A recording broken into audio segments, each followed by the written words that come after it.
Olá, boa noite, seja bem-vinda. Boa noite, pessoal. Sejam bem-vindos. Sejam bem-vindos, pessoal. Noêmia tá um pouco diferente hoje, né? Meu nome é Clovis, eu faço parte da fraternidade Jesus Amigo, né? E hoje eu que estarei com vocês, né, na live de hoje. O nosso palestrante é o Marco Túlio. Marco Túlio já entrou aqui.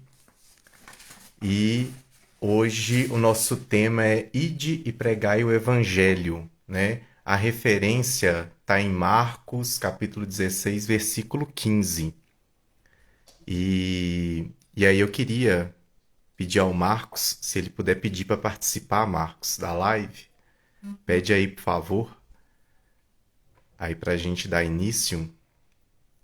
Vamos só pedir o Marco para tá pedindo para participar da live aí para ele entrar.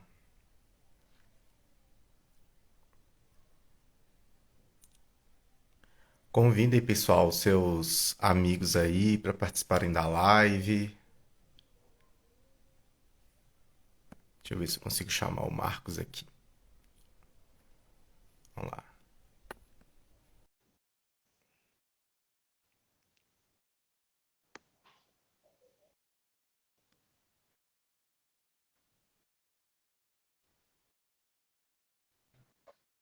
Aí, acho que agora vai dar.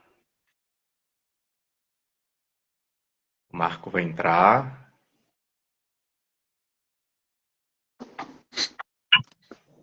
Oi, Marco. Boa noite. Boa noite. Parece que assim é melhor, não é? Em pé, Clóvis. Se quiser, eu Antes posso de você, pôr assim também, ó. do jeito que você se sentir mais confortável, Marco. Antes de você iniciar, Aham. eu já gostaria de agradecer, tá? Sua disponibilidade, por você estar compartilhando aí. E assim, já podemos começar. Aí, pessoal, vamos aí, compartilhem a live aí. E gratidão, Marco. Eu que agradeço, Clóvis. Boa noite para todos os presentes. Hoje o nosso tema aqui na Fraternidade Espírita Amigo Jesus, Jesus Amigo, é Ide e pregai o Evangelho. Esse tema é muito interessante porque ele é uma frase de Jesus que nós vamos encontrar em duas oportunidades. Você está me ouvindo bem, Clóvis? Tá tranquilo? Sim, tá tranquilo. Tá, então tá Tá bom. ótimo. Encontrar em duas.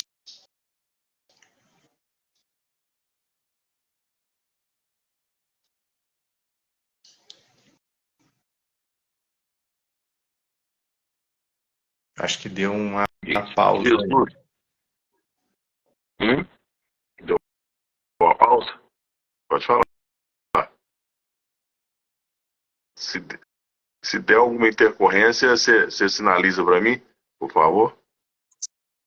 Sim. Sinaliza, tá? Bom, então o que acontece? Jesus, ele era chamado de judeu, era chamado de Nazareno e era chamado de Galileu. Aí nós vamos ver por que essas nomenclaturas até chegar no nosso tema finalmente. Mas ele era chamado de judeu porque ele nasceu na Judéia, né? Especificamente lá em Belém, próximo aí a Jerusalém. Ele era chamado de Galileu porque a vida pública dele se deu na Galileia. Daqui a pouco eu vou contextualizar também onde é que fica a Galileia. E ele era chamado de Nazareno porque ele cresceu, a infância dele foi em Nazaré, onde nasceu a mãe dele, Maria, né? Mas Uhum. antes disso, olha só, Israel, que era o nome dado ao reino de, da Palestina, né, posteriormente, Israel era o nome dado, supostamente, ou pelo menos que consta na Bíblia, por Deus a Jacó. Jacó era um dos dois filhos de Isaac, né? Esaú e Jacó. Conta a Bíblia que Jacó lutou contra um anjo e venceu a luta contra esse anjo. E a partir daí ele passou a ser chamado de Israel. E dele descenderam 12 filhos, né? Esses 12 filhos, cada um deles era, por assim dizer, dono de uma tribo. Eu não vou enumerar o nome dos filhos aqui, que não importa, não. E no final, as 12 tribos eram, na verdade, 13 tribos. Por que 13? Porque o filho mais famoso de Jacó, que era José, ele teve dois filhos, né? Ele teve dois filhos e ele foi vice-faraó. Ele tinha algumas mediunidades que ajudaram muito, né, o Egito a se livrar de dificuldades. Mas o que é interessante? Ele teve dois filhos, um chamado Efraim e o outro chamado Manassés. E Jacó, que era o pai deles todos, abençoou esses dois como se eles fossem filhos. Daí porque José não tem... Se a gente procurar o mapa da Palestina lá, ou de Israel, nós não vamos encontrar uma tribo com o nome de José. Nós vamos encontrar mais duas tribos com o nome de Efraim e de Manassés, que são filhos de José. Então eram 13 tribos. As 12 eram 13. Mas em determinada época, mais ou menos 960 anos antes de Cristo, houve uma divisão, né, desse reino de Israel, e houve uma divisão ao norte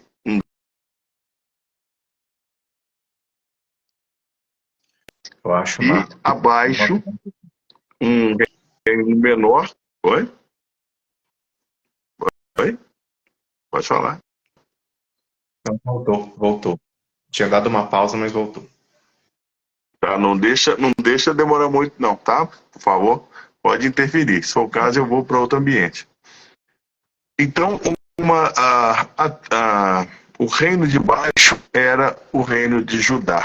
Eram duas tribos nesse reino, de Judá e Benjamim. Eram as duas tribos. E a capital era Jerusalém. Então, havia essa diferença, né, das tribos. Mas quando Jesus veio, ele já tinha essas tribos reunificadas, por assim dizer. Ele não tem nada com a reunificação, não, mas as tribos já estavam reunificadas. Mas eram divididas em 3 províncias. Uma chamada Judá, cuja capital era Jerusalém. Aí, no meio, Samaria, cuja capital era Samaria também. E acima, Galileia. Só que Galileia não tinha capital, né?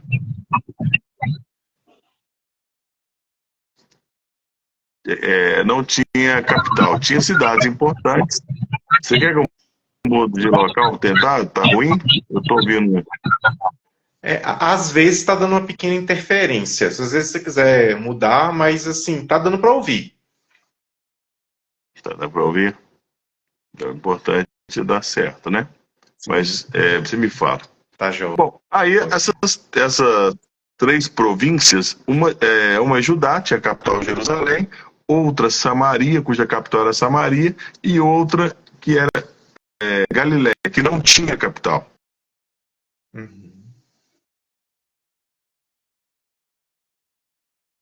Tá dando uma interferência de novo. Onde Maria nasceu. Então eu vou interromper aqui e vou para outra. Deixa eu ver como é que eu interrompo aqui. Tá, joia. Aí vamos aguardar se trocar de local.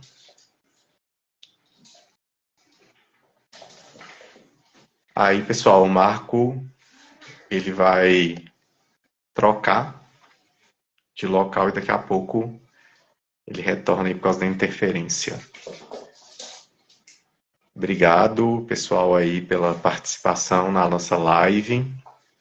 Lembrando vocês que nossas lives, né, elas ficam gravadas né, na nossa página e ficam disponibilizadas. Um grande abraço aí para Elaine, Adriana, Fabiana, Andressa, Patrícia, a Sol entrou também na live. Obrigado, pessoal, pela participação de vocês. Boa noite, Fabi. Beijão para você, minha mana.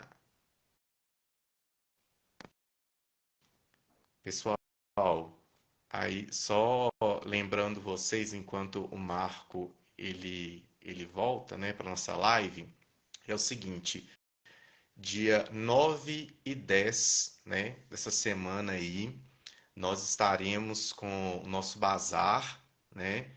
Aí, nosso bazar beneficente. Então aí vai estar aí com peças maravilhosas. Beijo, Elaine. Aí a gente vai estar com peças maravilhosas, tá? Tudo, gente, todas as peças a R$ 2, tá? Então, são peças assim maravilhosas e podem ter certeza que quem for lá nos visitar vai sair com um tanto de roupa para renovar o guarda-roupa aí, vai estar maravilhoso, né? Então, assim, é um bazar que a gente faz com muito carinho, né? Em prol da nossa casa e eu espero que vocês assim divulguem, ajudem a divulgar o nosso bazar. Nosso bazar aí vai ser sucesso aí como todos os outros, tá? Vamos aguardar o Marco voltando aí. Lembrando vocês também, né, que nos domingos, né, todo domingo tem a nossa casa faz atendimento, né? Tem as giras. Então esse domingo às 9 horas, né? Aloísia, abração para você, Aloísia. Beijo, tá? Obrigado pela participação de você na nossa live. A gente só tá aguardando o Marco voltar aí e pedir para participar. Então, só lembrando vocês que nossa casa está aberta todos os domingos. Nós funcionamos nossas giras, né? Então, quem sentir aí, né, a vontade de estar participando, nossa casa está sempre de portas abertas para que vocês possam pegar, para que vocês possam estar participando, né, das nossas giras aí, vocês ganhando as bênçãos dos nossos guias espirituais.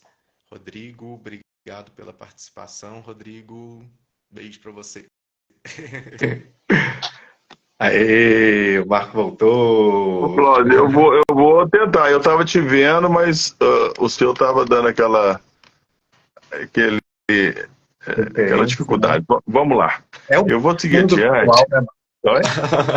Como é que é? É o mundo virtual, né? A gente tem esses probleminhas mesmo. É, vamos lá. Bom, então eu tô vendo que chegaram outras pessoas aí. É, então, mais uma vez agradecendo a participação das pessoas, né? Quem puder auxiliar vibrando bem, nós vamos agradecer, né, Clóvis? Então, o que Isso que mesmo. aconteceu?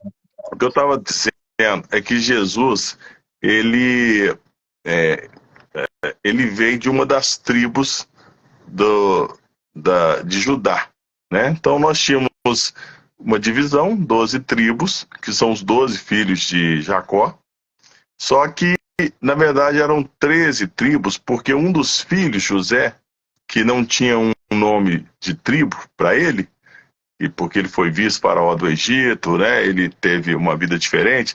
Ele teve 2 filhos e Jacó abençoou esses 2 filhos, que eram Manassés e Efraim, e deu o nome para de 2 tribos para esses 2 netos dele. Então eram 13 tribos.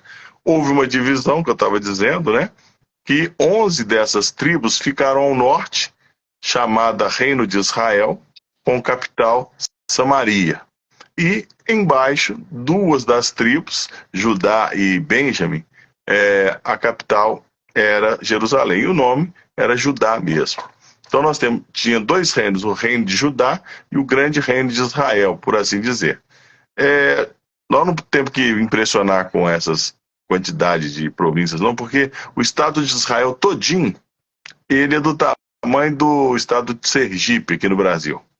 É pequeno. Mas eram 12 tribos, né? Depois eram 13, por conta dessa questão de do nosso José.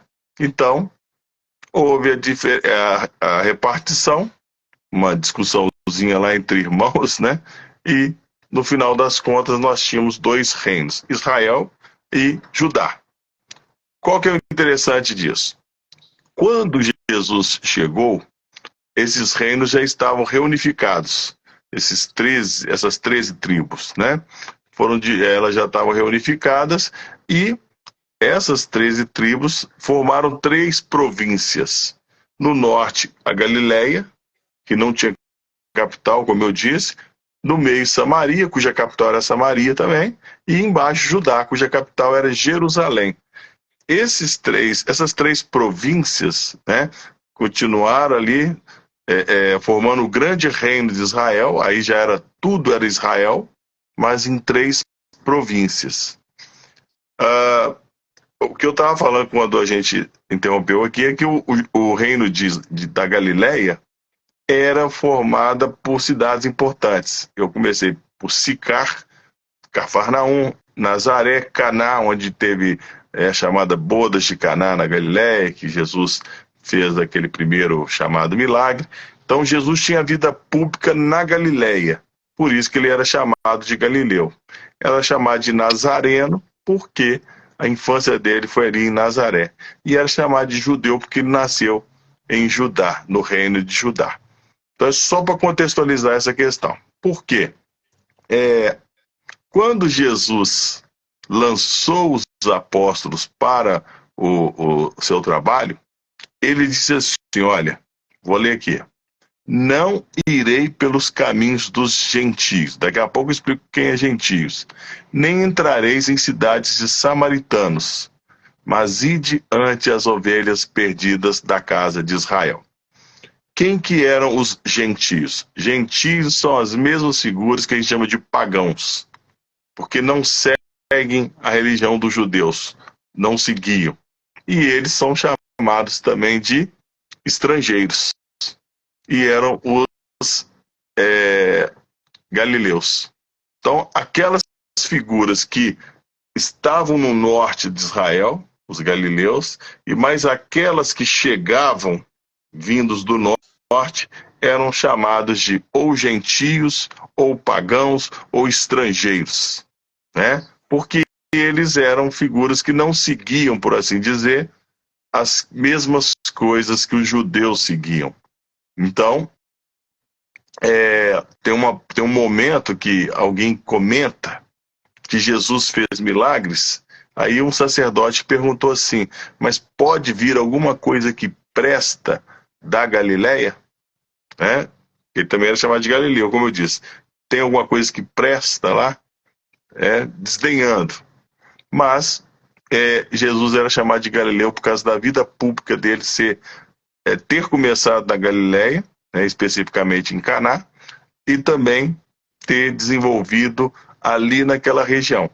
A questão é que o Galileu era tido como pagão, estrangeiro, gentio.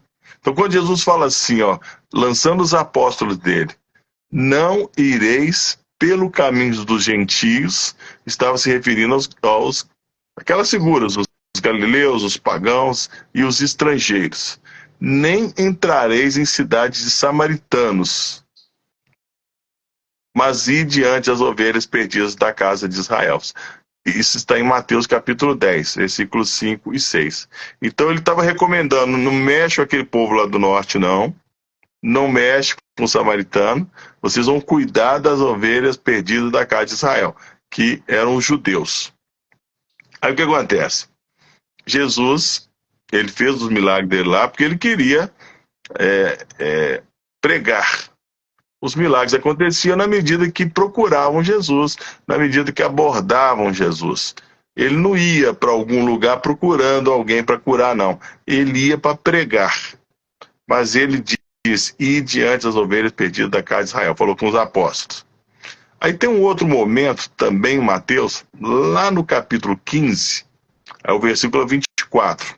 Tem uma mulher, ela é chamada de cananeia, porque ela não é judia, ela não é samaritana, ela não é galileia, ela é para lá da Grécia.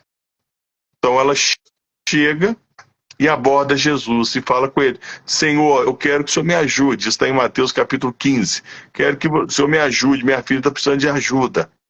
Jesus diz algo assim para ela: olha, não fui enviado senão as ovelhas perdidas da casa de Israel. Ele, nesse texto, né, que é do capítulo 15, versículo 1 a 24, ele nega a ela auxílio. E os discípulos, os apóstolos, falam: Senhor, libera ela de uma vez. Tipo assim, ela está enchendo a paciência. Aí Jesus fala: não fui enviado senão as ovelhas perdidas da casa de Israel. Era como se ele não pudesse lidar com ela, é o que está no Evangelho, tá? Depois é só pesquisar. Não pudesse lidar com ela porque a missão dele, ou algo que o valha, tinha a ver com as ovelhas perdidas da casa de Israel, que seriam os judeus, já que antes havia uma Israel e a Judéia, né? Então ele disse isso. Só que essa mulher insistiu e ao final ela chamou de senhor, chamou de mestre, e ele disse: olha, sua fé vai te ajudar, porque você está demonstrando grande fé, e sua filha vai ser curada, né? Porque ela fala assim: olha, Jesus fala, não é justo dar aos cães, né, a comida dos seus filhinhos. Ele estava dizendo: olha, eu não posso fazer por você aquilo que eu tenho que fazer pelos... É estranho de Jesus, mas é só ler lá na Bíblia. Aquilo que eu tenho que dar para os filhinhos, a expressão lá, filhinhos. Aí ela diz assim: mas até os cachorrinhos comem o resto de seus donos. Aí ele ficou impressionado e disse que ia ajudar sim, porque ela foi insistente, ela foi persistente. A curiosidade dessa mulher cananeia, né, que ela não era de Israel, ela para lá da Grécia. A curiosidade é que ela abordou Jesus. Se a gente for observar no Evangelho, as mulheres não abordavam Jesus, porque era proibido, principalmente lá no reino de Judá. Tem uma mulher que aproxima de Jesus, mas ela sabe da regra e ela só toca na roupa de Jesus, em meio à multidão assim, a mulher hemorrágica, né? E Jesus percebe: alguém me tocou. E os discípulos falam: claro, mestre, nós estamos aqui no meio de um monte de gente. Ele falou: não, foi diferente, eu senti sair de mim uma virtude, né? Uma força. E ela foi curada, né? Jesus bateu um papo com ela, mas ela não ousou abordá-lo porque as mulheres não podiam aproximar dos homens. Então ela disse: olha, eu sabia que se eu tocasse na sua roupa, né, na sua túnica, eu seria curada. E ela foi curada, né? Eu estou chamando a atenção disso porque essa mulher cananeia, ela abordou Jesus porque ela não seguia a regra, ela não era judia, né? Então, quando Jesus veio, nós tínhamos 4 reinos: Galileia, Samaria e Judéia. E tinha um pequenininho, que ninguém toca nela, que chama Pérea. Fica assim, bem como se fosse uma espora numa bota, ali na região da Palestina. Ela é um reino pequenininho. Sim. Mas ela não tem muita significância, nem é muito tocar, mas tem lá a Pérea. Então, o que acontece? Onde nós vamos chegar? Nosso tema hoje é ir de pregar o evangelho às criaturas. Nós vimos que Jesus disse: olha, não passei na casa dos samaritanos, nem vai até os gentios. Gentios, então, eram os galileus, eram os pagãos, porque eles não seguiam a religião dos judeus. E de antes as ovelhas perdidas da casa de Israel. Aí o que acontece? Jesus, ele padece nas mãos dos próprios judeus. Ele veio para ajudar esse povo, e esse mesmo povo o mata, né? Ou pelo menos o crucifixa, crucifica ele, não é isso? Então, olha o que acontece. Ingratidão, seja lá que seja, né? É bom te ver também, Luiz. Ingratidão que seja, ele foi morto por eles, né? O seu próprio povo. Aí o curioso, ele falou para não ir na casa dos samaritanos, não passa lá pelos gentios, né? E ele contou, aí já é lá no finalzinho, no capítulo 22 de Mateus, eu vou ler a parábola, ele contou uma parábola que dá uma ideia para nós do que ele vai passar. Ele mostra que, olha, eu vim aqui para um propósito, porque ele falou com a cananeia, ele falou assim, ó, eu vim para as ovelhas perdidas da casa de Israel. Não é justo ficar distribuindo o que eu tenho, por assim dizer, para os cachorrinhos, porque os gentios pagam pelos judeus, né? Pessoas também chamadas de má índole, porque eles não seguiam alguns dos livros que os judeus seguiam na Bíblia.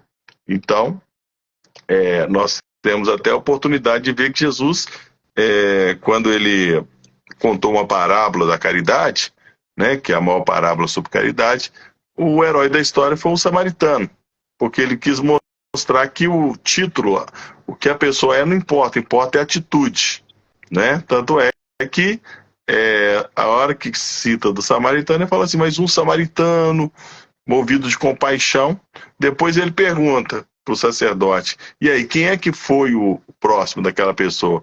Eles não tiveram coragem de falar que foi um samaritano, porque eles não gostaram de samaritano, aí ele falou assim, não, aquele que agiu com compaixão, ou com misericórdia. Então, Jesus queria era isso mesmo, que o que se evidenciasse fosse atitude e não o título, né? Porque tinha sacerdote, representante de Deus na terra, o levita, que era tomador de conta do templo. Então não importa, ele queria... Isso é maravilhoso. Ele queria que falasse da atitude e não do título, né? É o não preconceito. Então o samaritano era o herói naquela história, que o cara, né, nem teve coragem de falar que foi o samaritano. Ele falou aquele que agiu com compaixão. Outro momento interessante é que quando Jesus cura 10 leprosos se aproximam de Jesus e pedem cura. Jesus falou assim, podem ir até o sacerdote e se apresentem lá. Que era uma regra, né, que está lá em Levítico, de cura. As duas únicas vezes que Jesus falou assim, vai se apresente a alguém, porque no mais Jesus falava, não conta nada para ninguém, né? Ele foi com os leprosos, porque era uma doença de comunicação compulsória. E quem podia atestar que a pessoa podia voltar a conviver eram sacerdotes. Então ele tinha que ter um atestado, porque ele estava alijado da sociedade. Então ele falou assim, pode ir se apresentar. E no meio do caminho eles foram sendo curados. Um voltou e foi agradecer a Jesus. Jesus disse, mas não foram 10? Por que só você? Cadê os outros 9? Ele falou, não sei, Senhor. Aí, e lá na Bíblia cita que esse que voltou era samaritano, né? Mas não quer dizer que samaritano é melhor que ninguém, não, mas mostra que não podemos ter preconceito, né? E um outro momento é que Jesus, e eu citei de propósito que Israel é pequeno, né? Ele caminhando de Judá, né? Até Jerusalém, onde ele trabalhava, onde ele atuava, ele passou por Samaria. Aí encontrou uma mulher samaritana no poço do pai Jacó, assim chamado. Ele pediu água à mulher e os discípulos estavam indo comprar algumas coisas na cidade. Ela disse, olha, você é nazareno, por causa do corte de cabelo, né? Você é nazareno, você vai judeu, você vai querer algo de mim que sou samaritana? Ele disse, olha, se você soubesse quem está te pedindo água, você ia pedir água que mata a sede pro resto da vida. Ela, me dá dessa água, Senhor. Aí ele falou assim, então vai lá e chama o seu marido. Aí ela falou assim, eu não tenho marido. Ele falou, não tem mesmo não, porque os outros 5 também não foram seu marido. Ela disse, olha, pelo visto o senhor é um profeta. Ele narrou a vida dela, né? O senhor é um profeta. E disse, olha, vou te perguntar uma coisa então. Onde que a gente deve adorar a Deus? Em Jerusalém, como dizem os judeus, ou aqui no poço do pai Jacó, como nós samaritanos entendemos? Ele disse, é em Jerusalém, porque de lá vem a salvação. Agora vai chegar um momento em que os verdadeiros adoradores adorarão a Deus em espírito e em verdade. Depois eles continuam conversando e ele revela, a primeira pessoa para quem ele revela, que ele é o Messias. E ela vai sair contando para todo mundo. Né? Mas por que eu estou falando isso? Porque é uma samaritana. Aí tem a ver com o nosso estudo ainda. Tá? Aí o que acontece? Ele conta a parábola das bodas, festim das bodas. A parábola é assim, ó. Está em Mateus capítulo 22, versículo de 1 a 14. E respondendo-lhe Jesus, tornou a falar em parábolas, dizendo: o reino dos céus é semelhante a um rei que, desejando fazer as bodas a seu filho, mandou os seus servos a chamar os convidados para as bodas, mas eles recusaram ir. Eles, os convidados, né?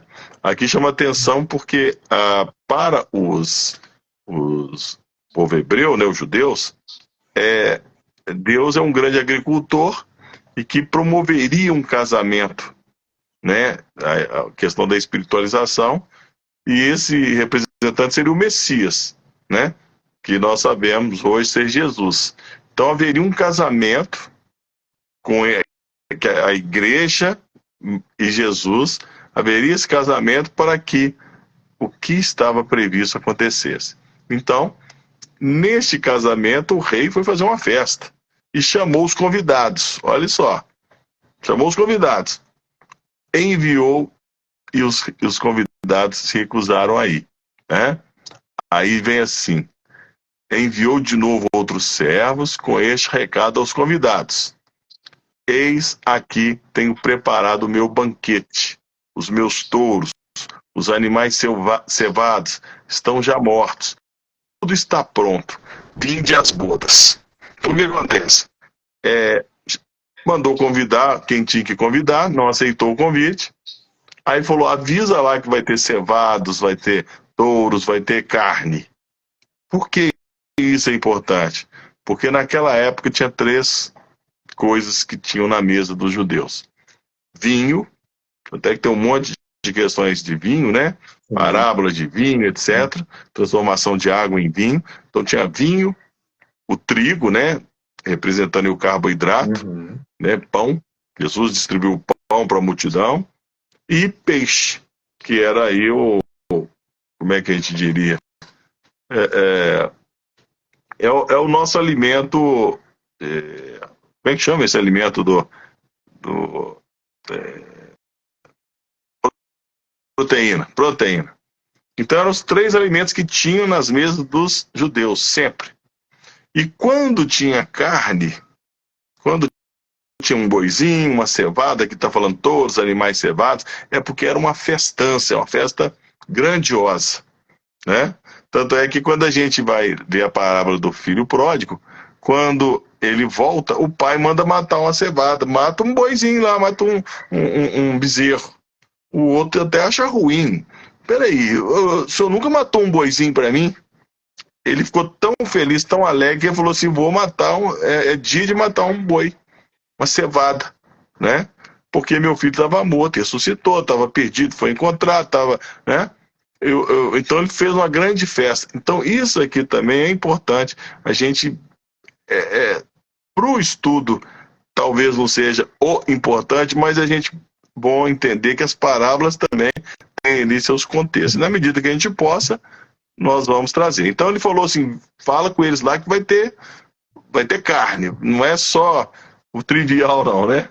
Mas olha só, mas eles desprezaram o convite e se foram, um para sua casa de campo, outro para o seu tráfico. Outros, porém, lançaram mão dos servos que ele enviara e depois de os haverem ultrajado, os mataram. Então matou os servos, né? Foi fazer o convite. Mas o rei, tendo ouvido isso, se irou. E tendo feito marchar seus exércitos, acabou com aqueles homicidas e pôs fogo à sua cidade. Então disse aos seus servos, deve ser os que sobreviveram, né? As bodas, com efeito, estão aparelhadas, mas os que foram convidados não foram dignos de se acharem no banquete. E depois a saída das ruas, aos cantos das cidades, os quantos encontrares, convidai-os para as bodas. Né? Então, o rei ficou chateado porque o emissário dele foi morto. Você está convidando, e nós recebemos esses convites sempre, né? Os chamados podem ser entendidos como convites também. São muitos os convites que nós recebemos. Além da gente negar, recusar, a gente ainda mata um emissário que é Jesus, por exemplo, né? Aí o pai tem que ficar nervoso mesmo, né? E convidou-os para bodas. Pode chamar qualquer pessoa agora.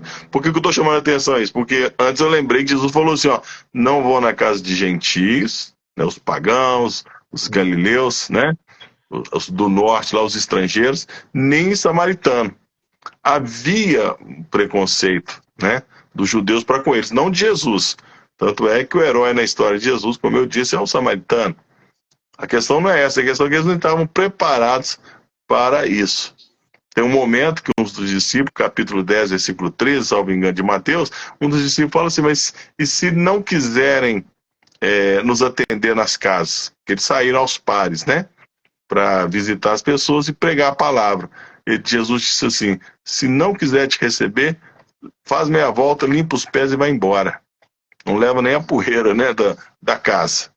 Mas aí, e tendo os seus servos pelas ruas, congregaram todos os que acharam, maus e bons, e ficou cheia de convidados a sala do banquete de bodas. Então, os convidados não querem não? Então vai ser qualquer um. Então vamos chamar todos, né? Entrou depois o rei para ver os que estavam à mesa, aquela visitinha que o anfitrião faz, passando de mesa em mesa, estão sendo bem servidos, tá tudo bem, e viu ali um homem que não estava vestido com veste nupcial. E disse-lhe, amigo, como entraste aqui não tendo veste nupcial? Mas ele emudeceu. Então disse o rei aos seus ministros, atai-o de pés e mãos e lançai-o nas trevas exteriores. Ali haverá choro e ranger de dentes, porque são muitos os chamados e poucos os escolhidos. Então aqui nós temos qualquer pessoa para ser chamada, mas uma pessoa não está com a veste nupcial. Isso é um recado para nós, porque se a gente observar a regra de etiqueta, o fato de eu ser um qualquer não me autoriza a ir de qualquer jeito. Eu tenho que obedecer a regra do cerimonial. Olha, você tem que ir com passeio completo, com, sei lá, black tie, você pode ir esportivo, né? Tem lá as regras. Você tem que seguir aquela regra para entrar. Esse moço aqui, segundo a narrativa, ele não estava com a veste nupcial, a veste ideal para o banquete, não respeitou o cerimonial. Então, se nós formos chamados, qualquer de nós formos chamados, e se a gente for um qualquer, porque nós não somos os convidados, né, de primeira ordem, nós temos que ainda assim obedecer a veste nupcial. Como é que a gente faz isso? Procedendo à reforma interior, modificando o nosso jeito de ser e mais, né? Tendo um comportamento aí mais consentâneo com o que Deus quer de nós. E é o que faltou para esse moço, né? E lançar as trevas exteriores, onde há pranto e ranger de dentes, é a reencarnação. Então, naquilo que nós tomarmos bomba, que nós não conseguimos vestir a veste nupcial, nós vamos ter que retornar.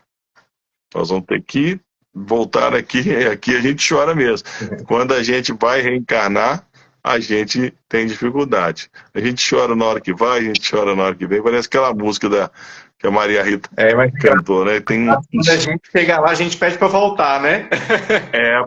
Porque sabe que a consciência dói. Sim. É isso que acontece.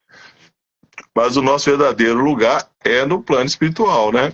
A gente tem que caminhar, evoluir, crescer. Bom, aí chegamos finalmente no tema, né, no título do tema. Ide e pregai o evangelho a todas as criaturas.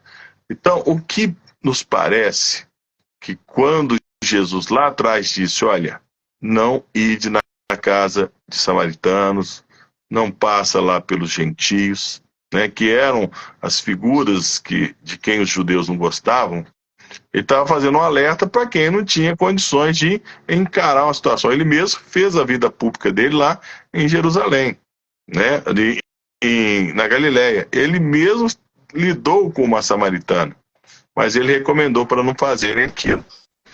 Então, quando isso acontece, né, a impressão que dá é que, olha, vamos primeiro cuidar das ovelhas perdidas da casa de Israel.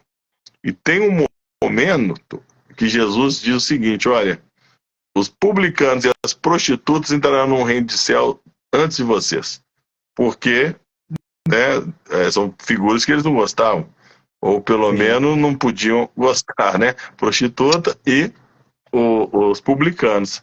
Então ele estava fazendo um alerta que a coisa não é bem assim.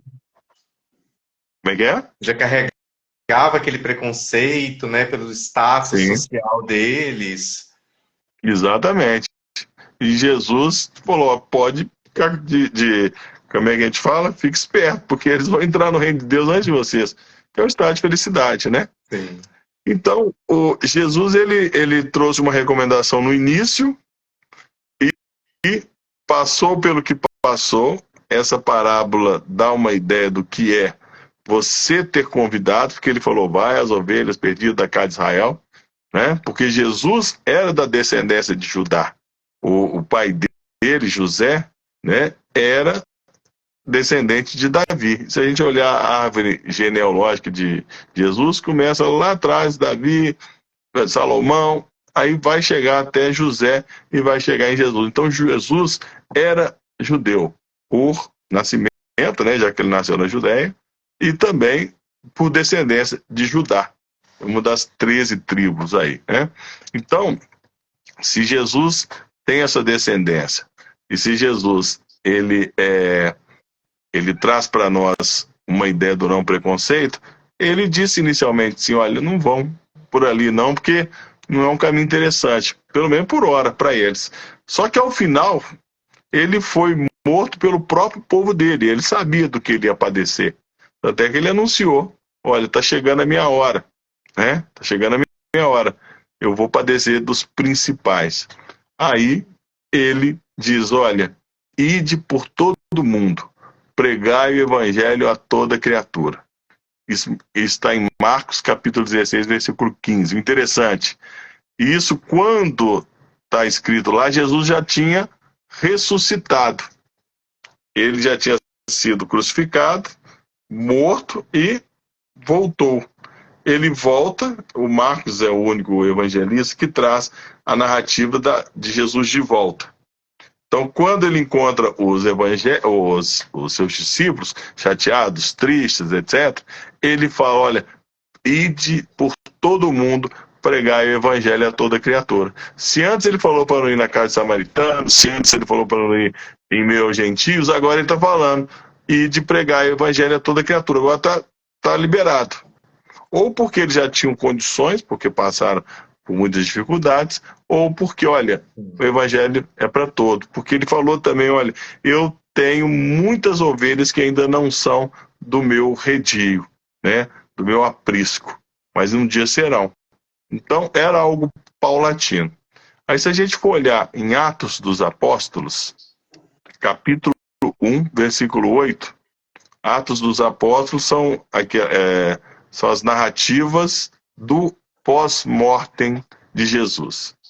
Né? Logo no capítulo 1, Jesus conversando com eles, né, que eles assustaram e viram que Jesus tinha voltado, Jesus fala assim, ó, vocês receberão poder quando o Espírito Santo descer sobre vocês, e serão minhas testemunhas em Jerusalém, em toda a Judéia e Samaria, e até os confins da terra. Então ele estava dando ali um salvo-conduto para os discípulos dele, os apóstolos dele, falando, não, pode espalhar o evangelho para toda criatura, né? Um ele fala em Marcos, capítulo 16, versículo 15, e o outro em Atos dos Apóstolos, capítulo 1, versículo 8. E aqui ele cita, inclusive, Samaria, onde ele falou que não era para ir. E confins da terra, por aí fora, né? E nós tivemos um grande apóstolo, né? Chamado de apóstolos dos gentios, que era o nosso querido Paulo de Tarso, né? O São Paulo. Ele era chamado de apóstolo dos gentios porque ele se dispôs a pregar o evangelho fora da região ali de Israel. Ele foi para tudo enquanto lugar, inclusive na Grécia ele foi pregar. Aí ele escreveu cartas, né? Escreveu cartas para comunidades, porque as cartas dos apóstolos, que são Judas, que é o Tadeu, né? Judas, João, escreveu 3, Pedro escreveu 2, Tiago escreveu 1.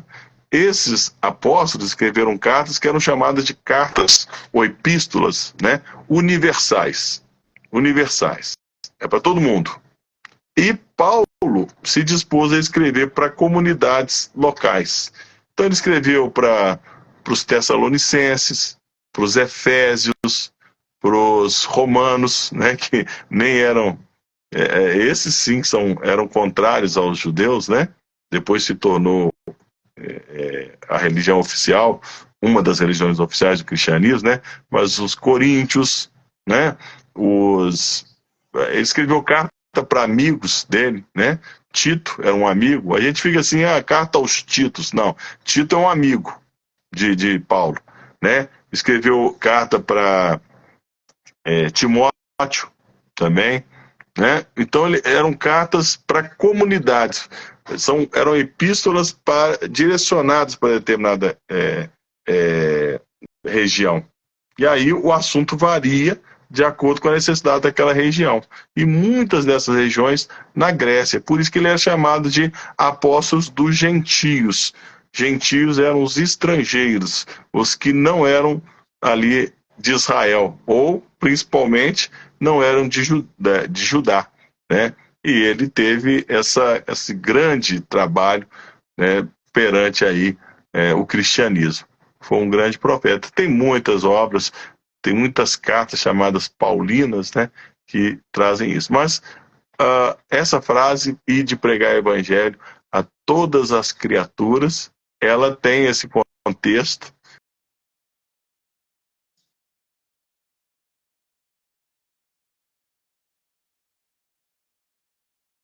Acho que deu uma pausazinha aí, Marco. Vou esperar voltar. Até que se alguém quiser. Eu estava te vendo aquele círculozinho assim. Mas está dizendo para a turma aqui que é o seguinte: o que eu tinha para trazer por hoje é isso, né? Agradecer a oportunidade, né, do estudo, agradecer a oportunidade de trabalho que a casa nos dá, e estou à disposição. Se tiver alguma pergunta, se tiver alguma coisa a ser acrescentada, eu estou disponível. Aí você que manda. Se alguém quiser mandar alguma pergunta, gente, pode escrever nos comentários aí, tá?